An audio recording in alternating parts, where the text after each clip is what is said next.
Abattage rituel, sherita, halal, glad, traçabilité, souffrance animale. Le moins qu'on puisse dire est qu'on a fait de tout cela un drôle de pâté, si vous me permettez cette image. En fait, les choses sont bien plus simples qu'on veut le faire croire pour des motifs sur lesquels je ne reviendrai pas, mais qui n'ont pas grand-chose à voir avec la religion. Alors, je vous propose de nous mettre à table pour mieux comprendre. Vous allez voir, ce n'est pas si compliqué. Suivez-moi bien. Qu'est-ce que la sherita ? Le mot sherita vient de la racine shachot, qui signifie juguler au sens strict, c'est-à-dire égorger. Interrompre la circulation du sang au niveau de la veine jugulaire constitue le seul procédé reconnu par le judaïsme pour mettre à mort un bovin, un ovin ou une volaille pour la consommer.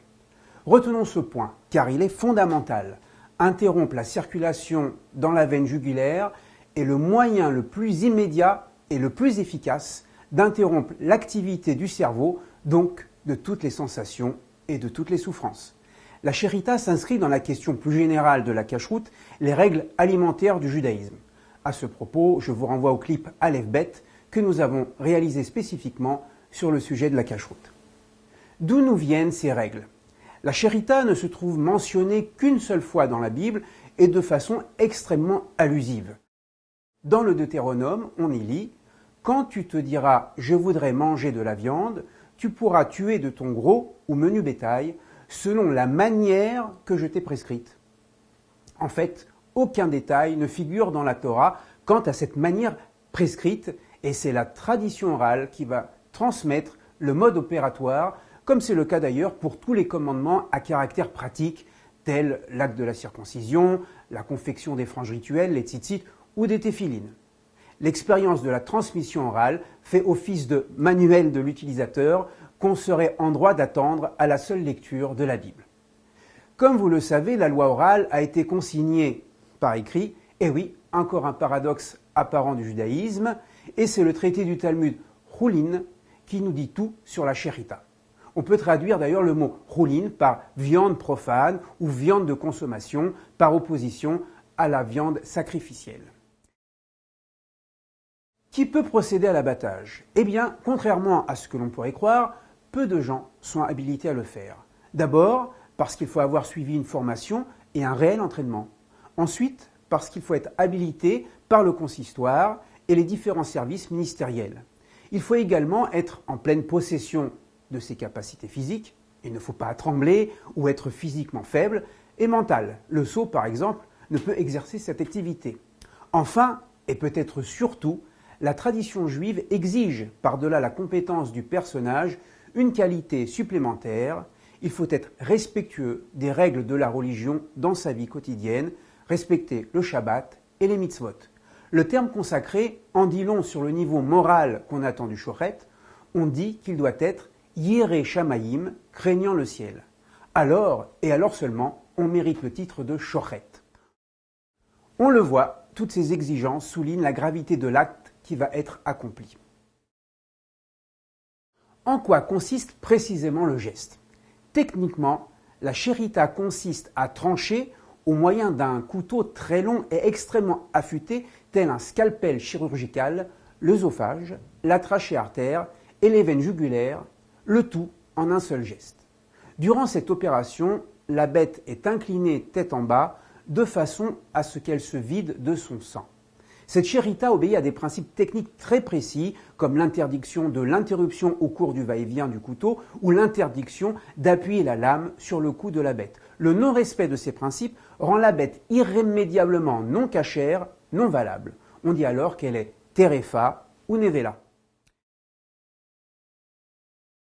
Dès l'acte accompli, on laisse la bête se vider entièrement de son sang, car selon la Bible, le sang est interdit à la consommation en tant qu'il représente le principe même du vivant.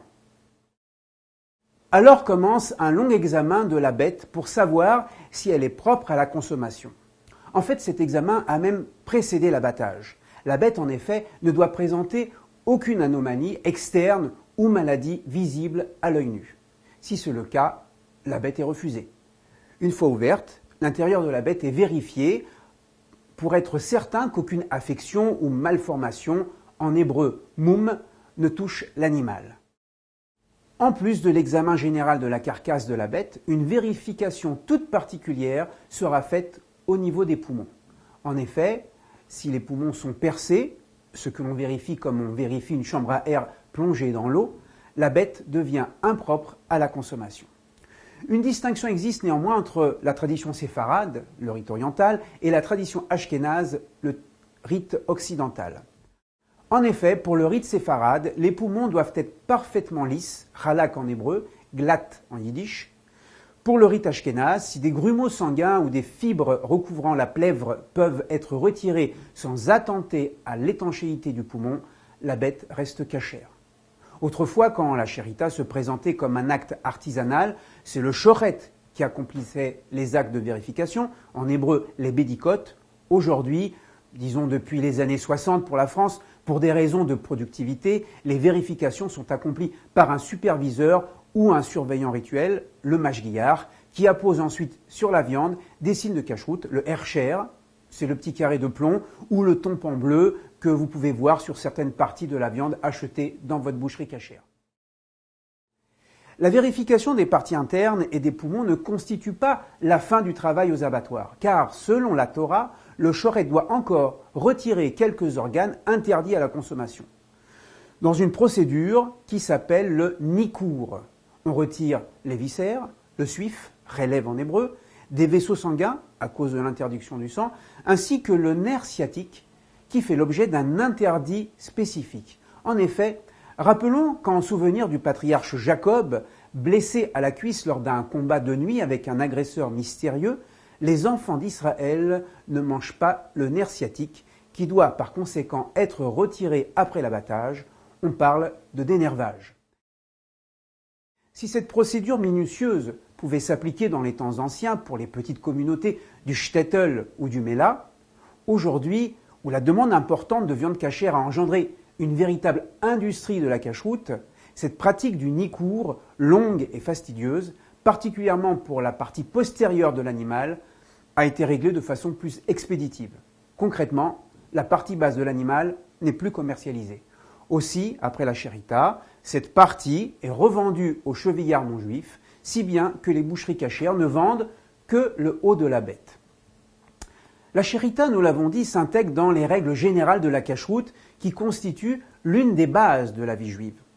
Si l'homme doit manger tous les jours pour survivre, l'homme juif doit manger cachère tous les jours autant pour survivre que pour assumer son judaïsme.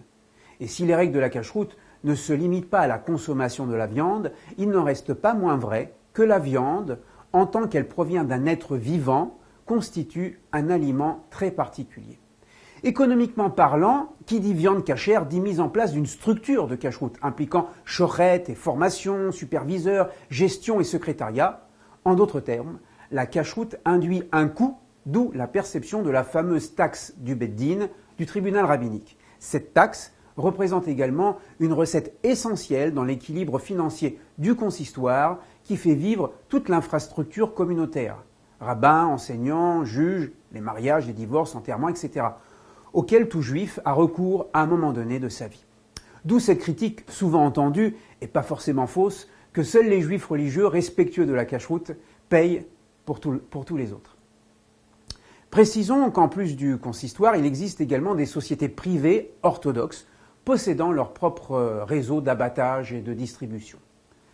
Revenons à présent sur l'acte lui-même, la mise à mort de l'animal. Le procédé est certes très spectaculaire, mais toute mise à mort ne l'est-elle pas? Et je ne vous parle pas ici des corridas si controversées. Pour autant, le judaïsme fonde son rite ancestral sur une règle éthique, l'interdit de faire souffrir les créatures, en hébreu tsa'ar ba'alei chaim, auquel s'ajoute un interdit majeur, la défense de consommer le sang, qui est le principe de vie. La shérita a néanmoins fait l'objet de plusieurs attaques depuis le XIXe siècle par des défenseurs des droits des animaux qui croient y voir une pratique cruelle pour les animaux. Ils ne manifestaient pourtant pas la même émotion quand les animaux étaient assommés à coups de masse sur le crâne. Les mesures effectuées par nombre de professeurs en physiologie animale de différents pays démontrent qu'il y a absence de signes de souffrance lors de la shérita du fait d'une perte de conscience quasi immédiate. Ces recherches ne semblent pas avoir convaincu les responsables européens de l'agriculture et de la santé. En France, une étude menée en 2009 par l'Institut national de la recherche agronomique, l'INRA, parvient à la conclusion que, je cite, « l'efficacité de l'abattage rituel en termes de non-souffrance dépend autant d'aspects techniques, équipement et compétences du chouchrette, que d'aspects liés à l'animal. » Le rapport suggère l'étourdissement de l'animal avant l'abattage rituel. Or, ce procédé d'étourdissement avant la mort rend l'animal non cachère aux yeux de la loi juive, quelle que soit la méthode utilisée, car privé de son intégrité physique. Je ne m'étendrai pas sur les différents procédés utilisés dans les abattoirs pour étourdir les animaux.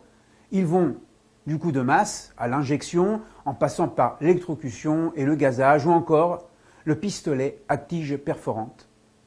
Rien de très apaisant, vous en conviendrez. Actuellement, la directive 93/119 de la Communauté européenne, tout en préconisant l'étourdissement pré-mortem, accepte une mesure de dérogation en vertu de la liberté du culte. Chaque pays de l'Union européenne agit donc selon sa législation spécifique. En France, l'abattage rituel est autorisé à titre dérogatoire et réglementé. En Suisse, il est interdit. Encore un mot sur la traçabilité.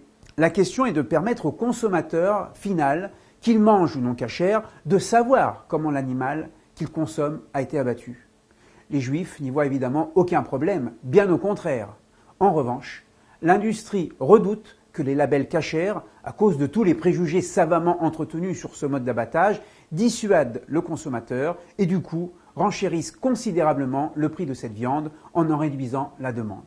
Pourtant, et contrairement aux idées reçues, c'est par égard pour le vivant, dont la consommation est tout sauf anodine, que le judaïsme observe scrupuleusement des règles d'abattage aussi strictes que contraignantes. Il suffit d'étudier ces règles pour s'en convaincre. J'espère que ce clip vous y aura aidé.